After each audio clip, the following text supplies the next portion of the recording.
Palla చిన్నతల్లమ్మ. Madam అంటే కూటమి ప్రభుత్వం అనేది వచ్చింది కదా, మీకు ఎలా అనిపిస్తుందండి?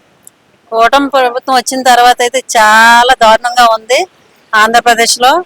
మహిళలు అయితే ఎందుకు ఈ ప్రభుత్వం వచ్చిందని బాధపడేటట్టు రోజు ఎక్కడైనా ఏ ప్రభుత్వమైనా ఒక 2-3 సంవత్సరాలు అయ్యాక వాళ్ళ మీద విరక్తి వచ్చింది. కానీ వాళ్ళు గెలిచిన నెల రోజుల నుంచే కూడా ఈ ప్రభుత్వం ఎందుకు గెలిచిందా అని బాధపడుతున్నటువంటి పరిస్థితి చూస్తున్నాం. మేడం ఈ ప్రభుత్వం వచ్చిన తర్వాత రాజేష్ మహాసేనాన్ని అడ్డం పెట్టుకొని రాజకీయం చేస్తున్నారు కదా, దళితుల మీద మీరు ఎలా భావిస్తున్నారు? ఎవరినో అడ్డు పెట్టుకొని రాజకీయం చేస్తే అది ప్రభుత్వం అనరండి, అతను ముఖ్యమంత్రి అనరు. కానీ ఈ ముఖ్యమంత్రి చంద్రబాబు నాయుడు ముఖ్యమంత్రి అయిన తర్వాత చూస్తున్నాం కదా ఎన్ని దారుణాలు చూస్తున్నాం. ఒక పక్క నుంచి మహిళలు చూస్తుంటే ఎక్కడ చూసినా అరాచకాలు. వయసు లేదు, 6 ఏళ్ల పాప దగ్గర నుంచి 60 ఏళ్ల వృద్ధుల వరకు అఘాయిత్యాలు చూస్తున్నాం. అవి మాత్రమే జరుగుతున్నాయి 6 నెలల నుంచి. ఆయన ఇచ్చినటువంటి హామీలు నెరవేర్చట్లేదు. సూపర్ 6 అని 6 పథకాలు పెట్టాను ఇచ్చేస్తానని చెప్పారు. ఆ సూపర్ 6 ఏమైందో తెలియదు.